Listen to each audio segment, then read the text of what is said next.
Pam Bondi leaned forward, her voice cutting through the chamber like a blade. "Judge Chen, with all due respect, do you even understand the weight of this case?" Her tone dripped with arrogance, every syllable sharpened to belittle, to assert dominance not through reason, but through dismissal. It wasn't a question, it was a performance, a calculated strike meant to rattle, to reduce a federal judge to a caricature of incompetence before the cameras and the crowd. The words hung in the air, echoing with a sting. You could feel the smirk woven into her delivery, the practiced confidence of someone too accustomed to winning arguments by interruption rather than substance. The audience stirred uneasily. Some gasped. Others leaned forward as if bracing for a collision, and then everything stilled. The camera caught Judge Edward Chen's face in that instant. No flash of anger, no hint of being rattled, just a calm, measured stillness. His eyes narrowed slightly, not in outrage but in clarity. It was the silence before the storm, though. Kind of silence that makes even the loudest voice suddenly feel small. The narrator's voice cut in, pulling the audience deeper into the tension. This wasn't just an exchange. This was the moment arrogance met its match. For years, Pam Bondi built her reputation on forcing sharp interruptions, on dismissive tones, on controlling the room with bravado. But in this moment, in this courtroom, her bravado slammed into something immovable. The anchors on the panel froze, their smiles fading. Even the usual whisper of shuffling papers in the gallery stopped. The atmosphere thickened, every second stretching longer than the last. The arrogance in Bondi's challenge had triggered something far greater than a debate. It had set the stage for a lesson she never expected to receive. Judge Chen's lips parted, and though his voice had not yet risen, the weight of what was coming pressed down on the entire chamber. This wasn't going to be a clash of volume. It was going to be a clash of substance, of dignity, of truth against spectacle. And with one line, the narrator intoned, the courtroom and the country fell silent. Pam Bondi was no stranger to confrontation. In fact, she thrived on it. From her days as Florida's Attorney General to her high-profile role as a Trump loyalist, her style had always been the same, loud, brash, and unyielding. She walked into every arena as if it were a battlefield, her weapon of choice being bravado, laced with partisanship. Interruptions were not accidents, they were tactics. Dismissals weren't slips, they were strategies. And on this stage, believed she was untouchable. But there was something deeper at play in this moment. To undermine Judge Edward Chen was not just to score a point in a debate, it was to cast doubt on the very idea of judicial integrity. It was to question whether a judge, sworn to uphold the law and serve the people, could be bullied into silence. By political theatrics, the narrator's voice cut in, heavy with gravity. This was more than a clash of opinions. It was a test of what kind of leadership America deserves. Would we be ruled by arrogance that shouts down truth, or by dignity that refuses to bend? The stakes were immense. Judge Chen represented something larger than himself. His calm presence on the bench symbolized the resilience of a system designed to serve not the loudest voice, but the fairest judgment. Every attempt by Bondi to rattle him wasn't just an attack on his character, it was an attack on the principle that truth can stand firm even in the face of arrogance. And yet, in that moment, Bondi believed she was winning. Her words were sharp, her delivery confident, her gaze fixed like a challenger circling prey. To her, Chen's silence was weakness, not wisdom. She mistook composure for concession, not realizing that the stillness she mocked was the very strength she lacked. Beyond the courtroom, the tension began to ripple outward. Social media users clipped Bondi's interruption within seconds. The hashtags started forming, #BondiUnhinged, #Chen.com. Viewers at home leaned toward their screens, sensing that something was building. The atmosphere carried the unmistakable charge of history in making, the kind of moment that wouldn't just be remembered, but replayed.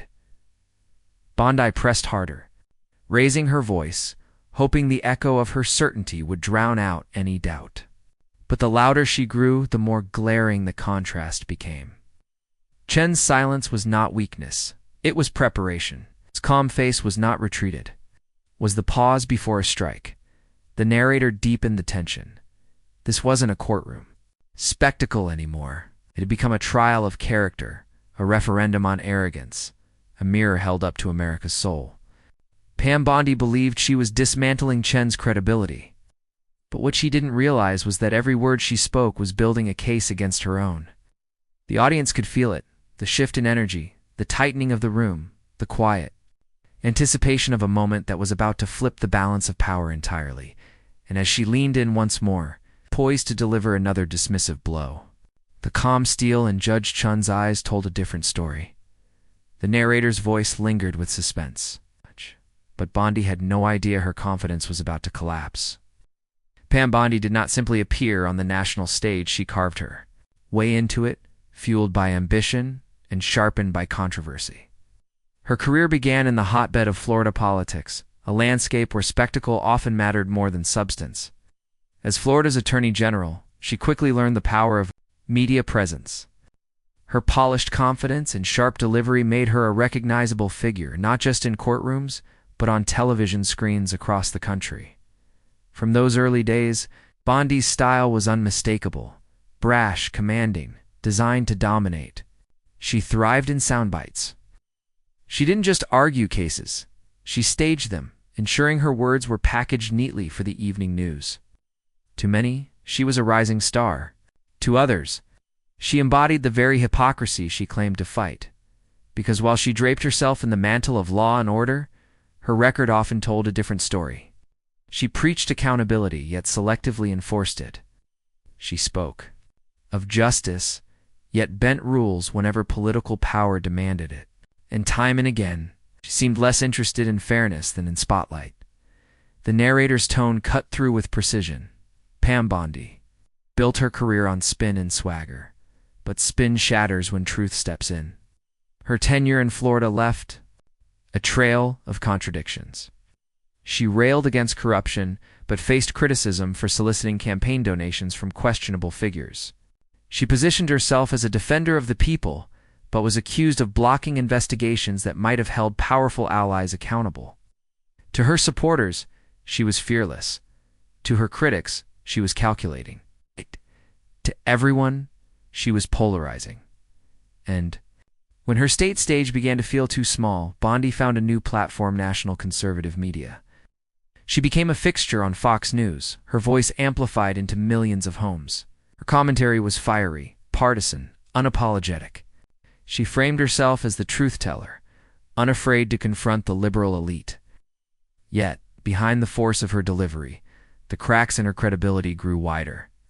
The same double standards followed her. She condemned dishonesty, but spun half-truths with ease. She claimed moral authority, but aligned herself with those who bent the rules for personal gain. It was a pattern that repeated itself. Elevate her voice, drown out opposition, and declare victory before the facts could catch up. This wasn't debate, was dominance by volume. It worked on television, worked in political campaigns, but there was one place it wouldn't work: a courtroom. Pam Bondi's reputation as a legal mind was always entwined with her talent for showmanship. Theatrics over substance, interruption over patience, image over principle.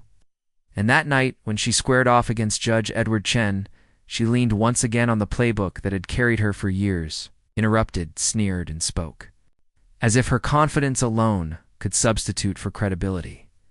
But this was no cable news segment. This was not a friendly studio host teeing her up with softball questions. This was a federal judge, seasoned in both law and life, who understood that real authority didn't need to shout. The world was beginning to notice the difference. For every viewer who admired her bravado, there were countless others who recognized the hollowness beneath it. Social media was unforgiving, and past controversies resurfaced each time her name trended. Questions about conflicts of interest, about her selective pursuit of justice, about her loyalty to power over principle. They all formed a shadow that loomed behind her every word. The narrator drove the point home. Pam Bondi built her name on challenging others, but her greatest challenge was always herself. You can shout down opponents, but you cannot shout down truth. Her rise was marked by arrogance and double standards. Her platform was cemented in partisanship and showmanship. Yet for all the appearances of strength, the foundation beneath was fragile. And as she stood across from Judge Edward Chen, armed once more with swagger and spin, she assumed she could bend the moment to her will. But Chen wasn't a politician looking for headlines. He wasn't a pundit desperate for ratings. He was something far rarer in America's noisy climate, a voice of calm authority grounded not in volume, but in principle. Bondi's history suggested she would keep pushing, keep pressing, keep mocking, until she had her way. But this time, the script would not follow her lines. The narrator's final words carried the weight of inevitability. For years, Pam Bondi relied on spin to overpower substance. But Edward Chen wasn't the type to. Edward Chen's story did not begin in a courtroom or under the marble ceilings of justice. It began in the modest neighborhoods of San Francisco. Born to Chinese immigrant parents who had crossed oceans in search of opportunity, carrying little more than resilience in their hands and hope in their hearts. For Chen, identity was never abstract, it was lived. He grew up straddling two worlds, the traditions of his family's heritage and the American promise that equality could be more than just words on paper. From an early age, Chen witnessed both the dream and the shadow of America. He saw his parents work long hours, laboring in jobs that rarely paid what they deserved, enduring moments of prejudice that cut quietly but deeply. He understood what it meant to feel invisible in a country that celebrated freedom but often denied it to those who looked like him. Those early lessons would become the fuel that propelled him forward. Education was his first act of defiance against invisibility. Chen's brilliance shone through classrooms, and his determination carried him all the way to Harvard Law.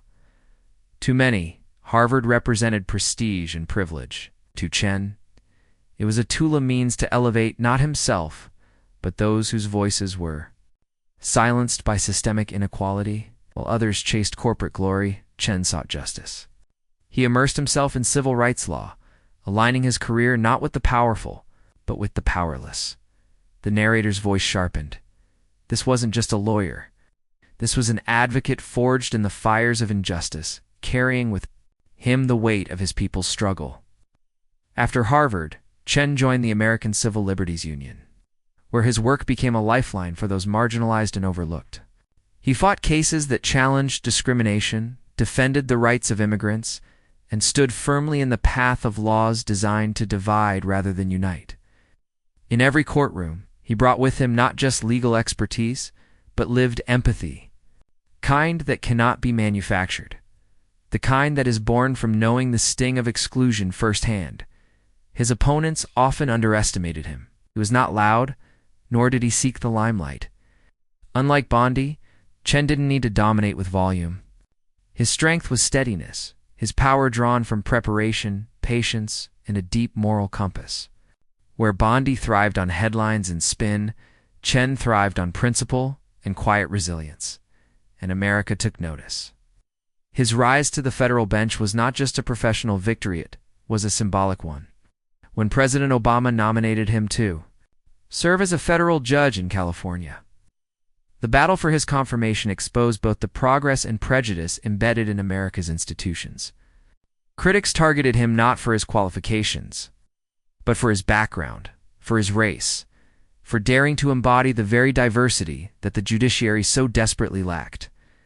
They questioned his impartiality because he had once defended the rights of immigrants, as though empathy itself disqualified him from justice. But Chen endured, and with every obstacle, he demonstrated the very qualities that would define his legacy: calm under fire, resolve in the face of arrogance, and an unwavering belief that the law was meant to serve the people, not the powerful. His eventual confirmation to the bench was more than personal, it was generational. For countless Asian Americans, for immigrants, for anyone who had ever been told they didn't belong, Chen's appointment was proof that they did. The narrator's tone swelled with gravity. Edward Chen did not ascend because of privilege. He rose because he carried generations of struggle with him, and he turned that struggle into service. In his courtroom, Chen became known for fairness, for listening, for granting dignity even to those who appeared before him as adversaries. Where others sought spectacle, Chen sought clarity. Where others weaponized power, Chen wielded justice. His presence itself was a contrast to the bluster of political figures like Pam Bondi. She spoke with privilege. He spoke with principle. She wielded swagger. He embodied substance. This was not simply a clash of personalities, it was a clash of philosophies. Bondi represented a politics of performance, where domination equaled victory.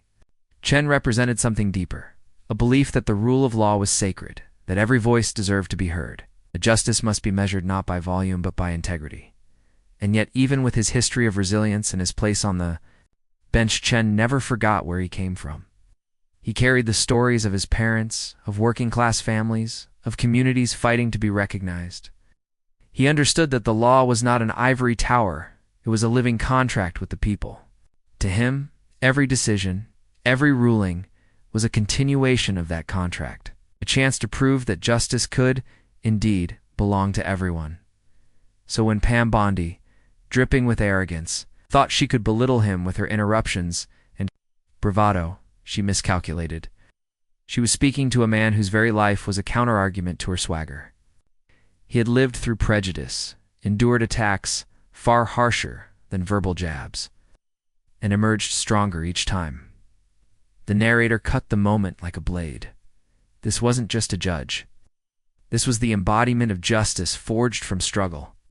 And so, when the clash reached its peak, Bondi's theatrics collided with something she could not overpower. Judge Chen's answer would not come from ego, it would come from history. From Harvard halls to ACLU battles to the federal bench. Every step of his journey had prepared him for this moment. Cliffhanger.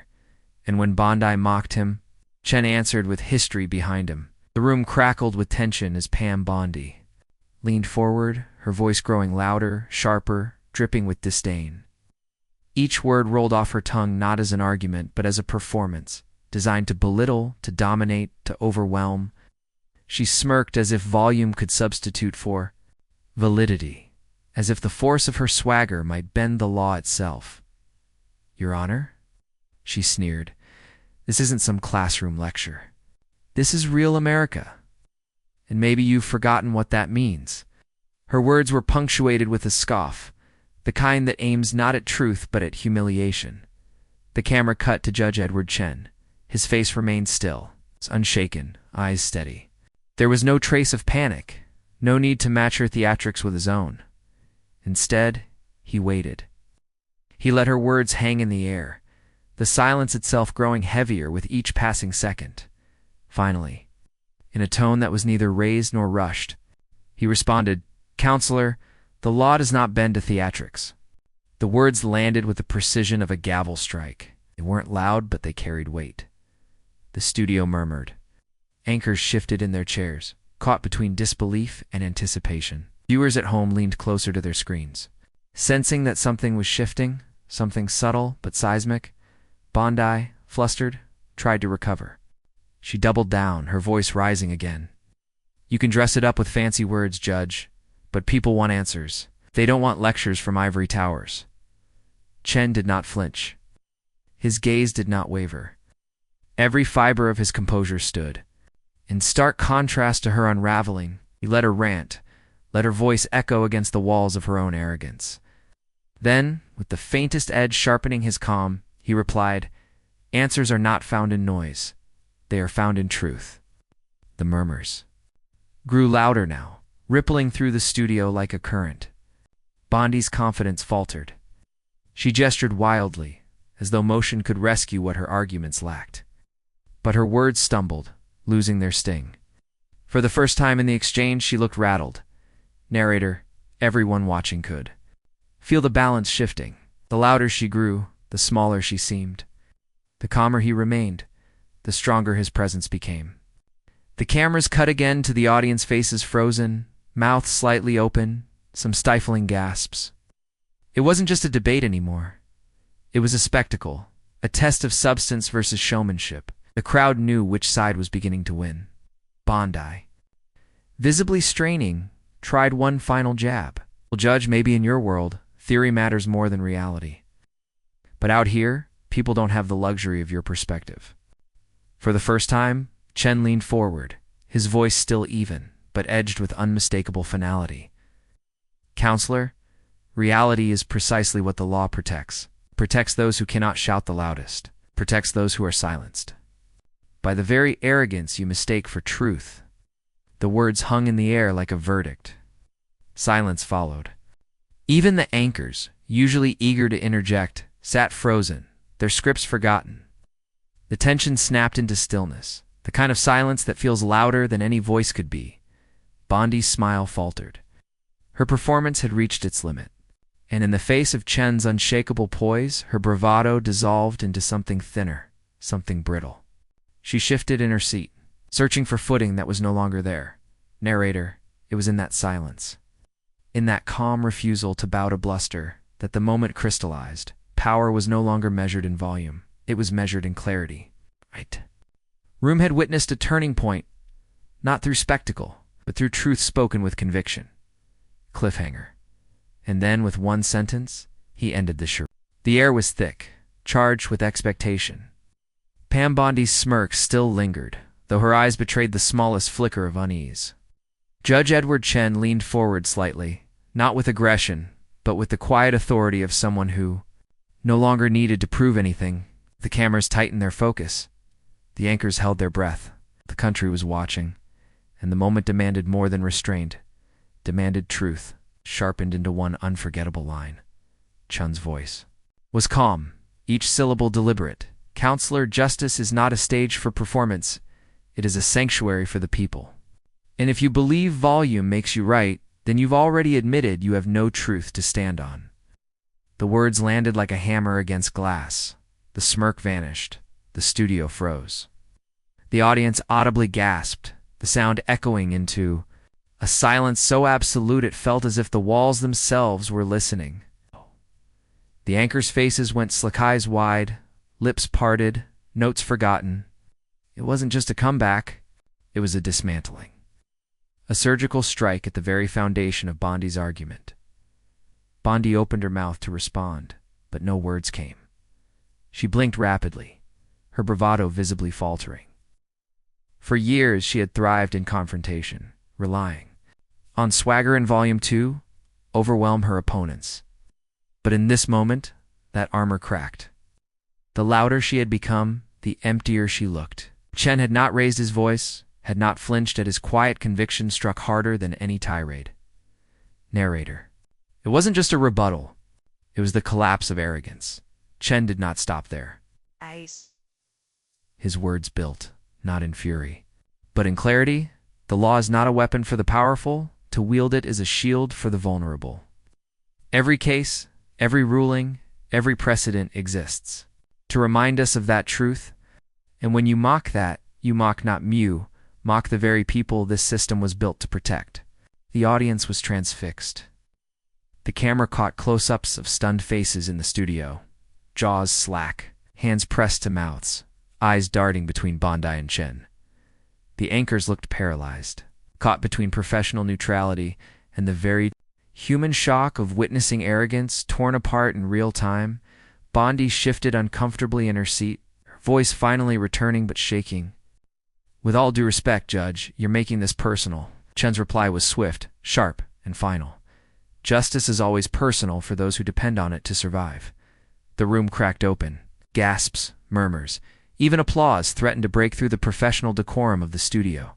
The silence that followed wasn't empty, it was heavy, filled with the recognition that something extraordinary had just happened. Bondi, rattled, tried to muster a counter, but every attempt dissolved before it formed.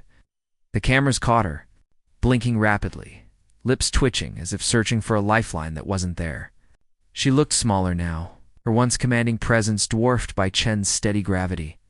Narrator. For years, Bondi had thrived on spin and spectacle, but spin can only survive when unchallenged, and spectacle collapses in the face of substance. Judge continued, not for his own defense, but for the principle that had guided his career. The measure of the law is not how loudly it is spoken, but how faithfully it is upheld. Education is not where you sit, is who you serve. And if my service has taught me anything, it's that dignity will always outlast arrogance. Those words hit harder than any insult ever could. They pierced beyond the debate, reaching into the hearts of viewers at home who had grown weary of noise without meaning. It was a reminder of why integrity mattered, why calm truth could silence even the most relentless bluster. The studio's cameras panned across the scene. Bondi slumped back slightly, the anchors frozen, the audience leaning forward as though unwilling to blink and miss a single word. On social media, the clip was already spreading, being clipped, replayed, captioned. Chen destroys Bondi in one line. Hash! Flared instantly. Hashtag Chen mic drop. Hashtag Bondi shattered. Hashtag justice served, one user wrote. This is the takedown of the year. Calm, factual, devastating. Bondi had no answer. Another, Chen didn't just win. He exposed the entire game. Memes popped up within minutes. Bondi's stunned face frozen mid-reaction, paired with captions like when you realize volume does not equal truth. But inside the studio, it was still quieterly quiet. Chen's words had not just silenced Bondi. They had silenced the room itself. His calm presence filled the space, his conviction echoing louder than any raised voice could. Narrator. In that moment, the debate wasn't about headlines or sound bites. It was about something far greater, the reminder that justice, at its core, belongs not to those who shout the loudest, but to those who stand unwavering in truth. Bondi sat, her fingers twitching against her notes, eyes darting as though searching for a rebuttal. But none came. She had been outmatched, not by aggression, but by principle. The cameras lingered on Judge Chen's face, calm, resolute, unbothered. He didn't bask in the moment. He didn't smirk or gloat. His demeanor carried only the weight of responsibility, as though he had spoken not to win, but to remind. And that made his takedown all the more devastating. Narrator, the spectacle was over. The truth had spoken. And the arrogance that had strutted so confidently onto the stage now lay shattered in silence. The anchors finally stirred, voices shaky as they attempted to pivot, but the moment had already escaped them. It belonged not to their scripts or their framing. It belonged to the line that had ended the charade. The audience knew it. Social media knew it. The country knew it. And even Pam Bondi in her silence knew it. Cliffhanger. And outside that studio, the response would be even louder. The clip hadn't even finished airing before it was everywhere. Phones buzzed, timelines refreshed, notifications flooded in. Within minutes, hashtags shot to the top of trending lists. Hashtag Chen shuts down Bondi. Hashtag justice overspin. Hashtag mic drop moment. The video of Judge Edward Chen's calm dismantling of Pam Bondi's bluster spread like wildfire, looped, clipped, slowed down for effect. One viral tweet captured the moment perfectly. A split-screen still Bondi frozen mid-blink. Her confidence visibly unraveling next to Chen's composed, unshakable gaze. The caption read simply, "Volume versus vision. Guess who won?" It was retweeted hundreds of thousands of times within hours. Narrator. This wasn't just a moment. It was a mirror, reflecting back the hunger for dignity over noise. Memes flourished with breathtaking speed. Bondi's stunned silence became a template, overlaid with captions like, "When your Wi-Fi cuts out mid-argument," or "That moment you realize calm truth is louder than your yelling." Another widely shared image turned Chen into a pop culture superhero, robes fluttering. Mic in hand, captioned, "The Real Justice League." Late-night comedians seized on it instantly. One joked, Pam Bondi went in swinging, but came out Googling how to recover from a supreme-level burn. Another quipped, if you listened closely, you could hear Bondi's career PR team collectively faint. Laughter erupted across living rooms as the replay became comedic gold, but the impact stretched far beyond comedy. Political commentators on both sides weighed in. Progressives celebrated it as a triumph of integrity over showmanship. Chen reminded America what leadership sounds like, one analyst declared. Even some moderates and independents admitted the exchange revealed a glaring contrast. One person chasing headlines, the other upholding principles. Meanwhile, grassroots activists lit up the moment as fuel for their movements. Community leaders praised Chen's words as validation that justice wasn't a privilege for the powerful, but a shield for the vulnerable. Advocacy groups clipped his line, "Justice is always personal for those who depend on it to survive," and blasted it across TikTok, Instagram, and campaign emails. It became a rallying cry. Celebrities joined the chorus. An Oscar-winning actor tweeted, "Judge Chen gave a masterclass.com precise, unshakable. Leaders take notes." A popular musician shared a TikTok remix, setting Chen's words over a pounding beat, which racked up millions of views in a day. Narrator: this wasn't a debate. It was a cultural reckoning. The shift was undeniable. For years, political spectacle had thrived on volume, outrage, and endless clips of manufactured drama. But here was something different, a moment where quiet dignity dismantled noise, and people celebrated not the outburst, but the composure. Exhaustion with performative politics, yet beneath the laughter and the memes, something deeper stirred.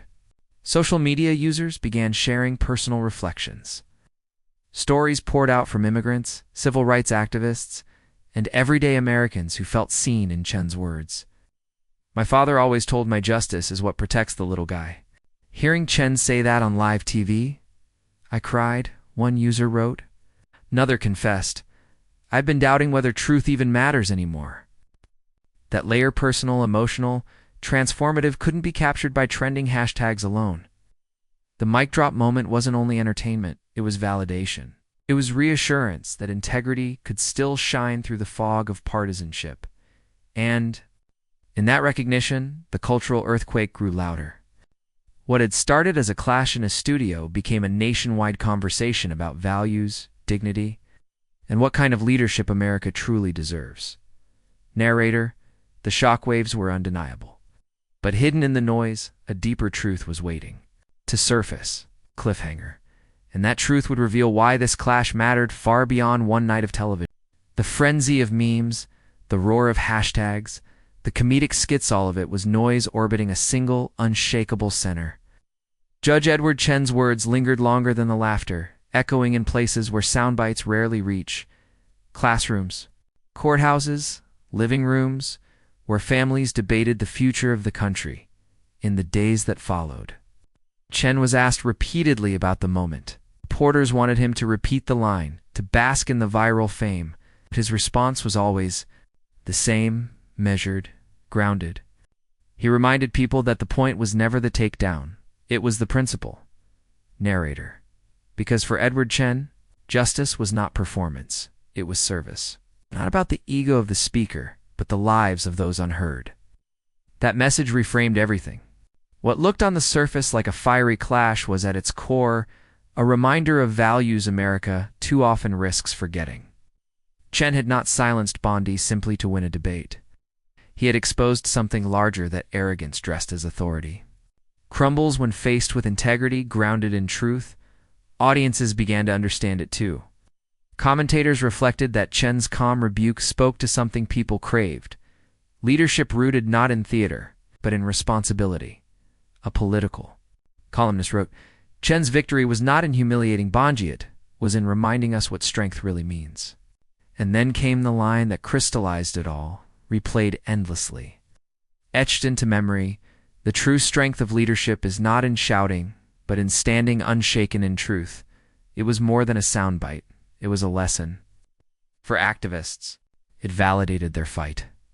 For students, it became a quote scribbled in notebooks, highlighted in essays about democracy.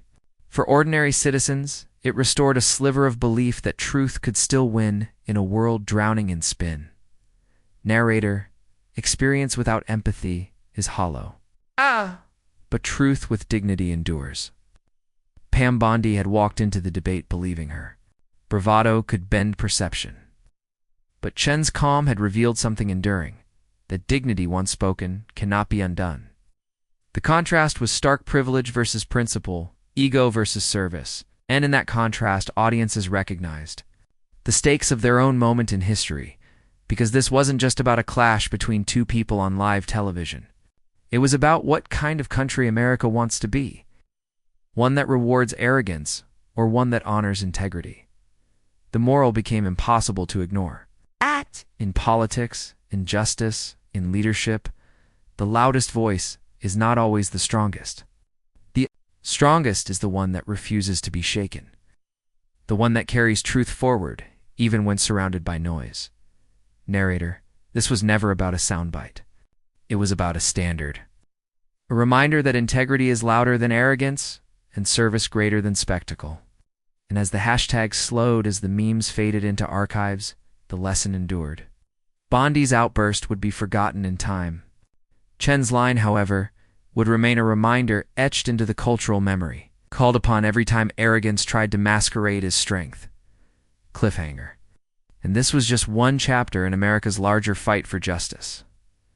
Pam Bondi thought she could mock her way through the moment louder voice, sharper interruptions, the same old script of arrogance.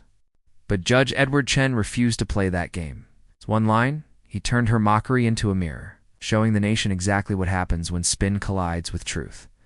Narrator, what Bondi tried to twist into theater, Chen transformed into a teaching moment. Calm, steady, and rooted in principle, he proved that dignity doesn't just survive, arrogance it defeats it. And that's the lesson America needed to see. The real strength isn't measured in who can shout the loudest or dominate the headlines for a day. It's measured in who stands tallest in truth, who carries responsibility with humility, and who refuses to compromise justice for applause. Moments like this are rare. They remind us that integrity is not a relic, it's alive, and it's powerful. Judge Chen's words reached beyond the debate stage. They landed in the hearts of millions who saw themselves in that calm defiance, who believe that service matters more than ego, and who refuse to let arrogance write the future of this country. That's why we tell these stories. To hold up the leaders who embody dignity, and to hold accountable those who try to bury it under noise. If you believe in truth over spin, if you believe America deserves leaders who serve, not grandstand, then join us, subscribe, share this story. Add your voice to the growing movement for accountability, justice, integrity. Because this isn't just about one debate. This is about the soul of a nation. Final punch. Together we write the next chapter of America's